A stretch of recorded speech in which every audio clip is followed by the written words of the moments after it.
మరో anti India ప్రచారం మొదలైందా?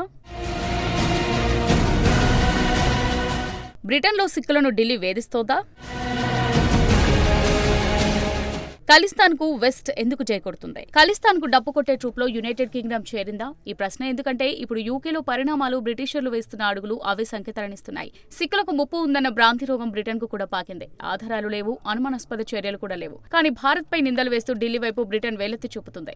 ఇటీవల యూకే సెక్యూరిటీ మంత్రి డాన్ జార్వేస్ సిక్కు గ్రూప్నకు ఓ లేఖ రాశారు. ఈ గ్రూప్లో ఉన్నది సాధారణ సిక్కులు ఎంతమాత్రమూ కాదు, వారంతా వేర్పాటువాదులు. భారత్ నిషేధిత ఉగ్ర సంస్థ ఖలిస్తానీతో లింకులు ఉన్న గ్రూప్. ఇంతకు సిక్కు గ్రూప్నకు యూకే మంత్రి రాసిన లేఖలో ఏముంది? సిక్కుల జీవితాల్లో జోక్యం చేసుకున్నా వారి జీవితాలకు ముప్పు కలిగితే తాము చూస్తూ ఊరుకోమని హెచ్చరించారు. తమ నిఘా వర్గాలు, పోలీసుల ఆధ్వర్యంలో భద్రత కల్పించి ప్రజలను సురక్షితంగా ఉంచుతామని జార్విస్ స్పష్టం చేశారు. సిక్కుల విషయంలో ఏ విదేశీ శక్తి జోక్యం చేసుకున్నా వేధించినా సహించేది లేదని యూకే భద్రతా మంత్రి వార్నింగ్ ఇచ్చారు. యూకే మంత్రి వ్యాఖ్యలతో తెలిసేదేంటంటే సిక్కులను విదేశీ శక్తులు వేధిస్తున్నాయి, వారికి రక్షణ కల్పిస్తున్నట్టు యూకే హామీ ఇస్తుంది. సిక్కులకు యూకే మంత్రి లేఖ రాయడానికి ఓ నేపథ్యం ఉంది. వారం రోజుల క్రితం అధికార లేబర్ పార్టీకి ఓ సిక్కు ఎంపీ ప్రతి గిల్ ఓ సమస్యపై ధ్వజమెత్తింది. ఇంతకు ఆమె బాధేంటి?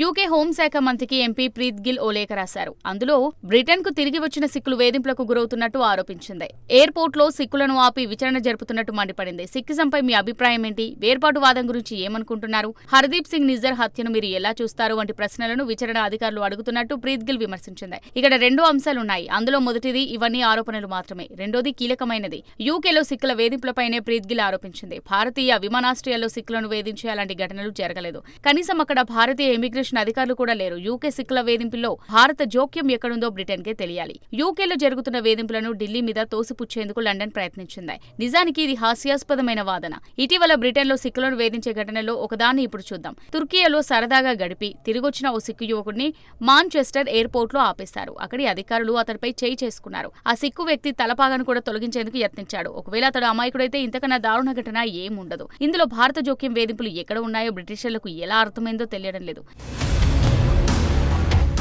జాతి విద్వేషంలో బ్రిటన్ను మించిన దేశం లేదు. ఈ దేశంలో బ్రిటిషర్లకు మైనారిటీలు టార్గెట్ అవుతున్నారు, నిత్యం వేధింపులకు గురవుతున్నారు. ఈ ఏడాది ప్రారంభంలో మైనారిటీలపై భారీగా దాడులు జరిగాయి. బ్రిటన్లోని సౌత్ పోర్ట్లో 3 బాలికలు కత్తిపోట్లతో హత్యకు గురయ్యారు. ఈ ఘటన జరిగిన వెంటనే హంతకుడు జాతి గురించి రూమర్లు బ్రిటన్ అంతటా వ్యాపించాయి. హంతకుడు ముస్లిం శరణార్థిగా బ్రిటిషర్లు ప్రచారం చేశారు. దీంతో బ్రిటిష్ ముస్లింలను లక్ష్యంగా చేసుకుని రణరంగం సృష్టించారు. మసీదులు, ఇస్లామిక్ కమ్యూనిటీ సెంటర్లను ధ్వంసం చేశారు. కానీ చివరికి సదరు హంతకుడు ముస్లిం కాదని తేల్చేశారు. అప్పటికే జరగాల్సిన నష్టం జరిగిపోయింది. ఇది బ్రిటిష్ సమాజం అసలు వాస్తవం. జాతి విద్వేషంతో మైనారిటీలను టార్గెట్ చేస్తుంది బ్రిటనే. ఈ విషయాన్ని దాచిపెట్టుకుని ఏమాత్రం సంబంధం లేని భారత్పై యూకే సెక్యూరిటీ మంత్రి విషయం కక్కుతున్నాడు. ఇండియాపై యూకే మంత్రి నిందలు వేయడం అనేది చట్టాల గురించో వేధింపుల గురించో ఎంతమాత్రం కాదు. ఇది కేవలం రాజకీయాల కోసమే. ఎందుకంటే యూకే మినిస్టర్ జార్విస్ లేఖలో హర్దీప్ నిజ్జర్ గురించి ప్రస్తావన ఉంది. వేర్పాటువాది హత్య విషయంలో కెనడా దర్యాప్తునకు తాము మద్దతు పలుకుతున్నట్టు జార్విస్ వెల్లడించారు. అంతేకాదు ఖలిస్తానీ మద్దతుదారుడు నిజ్జర్ హత్య విషయంలో దర్యాప్తునకు భారత్ సహకరించాలంటూ జార్విస్ కోరడం విచిత్రం.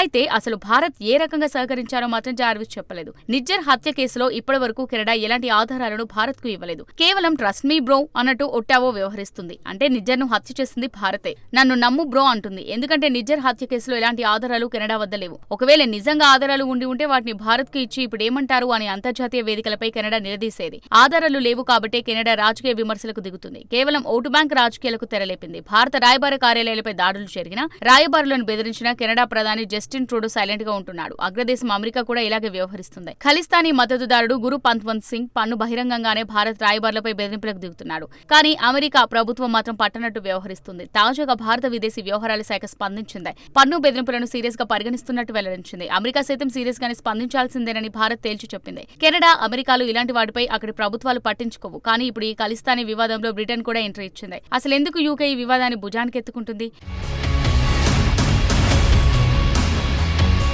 యూకే ఖలిస్తానీ నినాదాన్ని ఆదుకోవడానికి కారణం ఆ దేశంలోని కొత్త ప్రభుత్వమే. ఖలిస్తానీ విషయంలో లేబర్ పార్టీ సానుకూలంగా వ్యవహరిస్తుంది. కియార్ స్టామర్ అప్పటి ప్రతిపక్ష నాయకుడు, ఇప్పటికీ యూకే ప్రధాని. స్మిడి గురుద్వార్ ఖలిస్తానీల అడ్డా. ఈ గురుద్వారా బయట ఖలిస్తానీ జెండాలుంటాయి. గురుద్వారా లోపల హత్యకు గురైన ఖలిస్తానీల చిత్రాలుంటాయి. సింపుల్ గా చెప్పాలంటే ఈ గురుద్వారా వేర్పాటువాదులకు ప్రసిద్ధ క్షేత్రంగా మారింది. 2020 తర్వాత ఖలిస్తానీలకు కియర్ స్టార్మర్ దూరంగా ఉంటున్నారు. ఎందుకంటే భారత్తో స్వేచ్ఛ వాణిజ్య ఒప్పందాన్ని చేసుకోవాలని స్టార్మర్ యత్నిస్తున్నారు. కానీ ప్రీత్ గిల్ లాంటి అతడు తోటి పార్టీ ఎంపీలు మాత్రం ఇప్పటికే ఖలిస్తాన్కు మద్దతిస్తున్నారు. ఈ సానుభూతి పరులు రాజకీయంగా ఖలిస్తానీ వాదాన్ని వాడుకుంటున్నారు. ఇప్పటికే ఖలిస్తానీ అంశంలో భారత్పై ఒత్తిడి పెంచేందుకు అమెరికా, కెనడా యత్నిస్తున్నాయి. అయితే అసలు ప్రశ్న ఏంటంటే ఎంతకాలం ఈ ఖలిస్తానీ జెండాలను పశ్చిమ దేశాలు తమ భుజాలపై మోస్తాయి? వాస్తవానికి బ్రిటన్ రక్షణ మంత్రి బహిరంగంగా ఖలిస్తానీయులకు అనుకూలంగా భారత్కు వ్యతిరేకంగా ఎలాంటి వ్యాఖ్యలు చేయలేదు. కేవలం ఓ సిక్కు గ్రూప్నకు రాసిన లేఖలో మాత్రం ఈ హెచ్చరికలున్నాయి.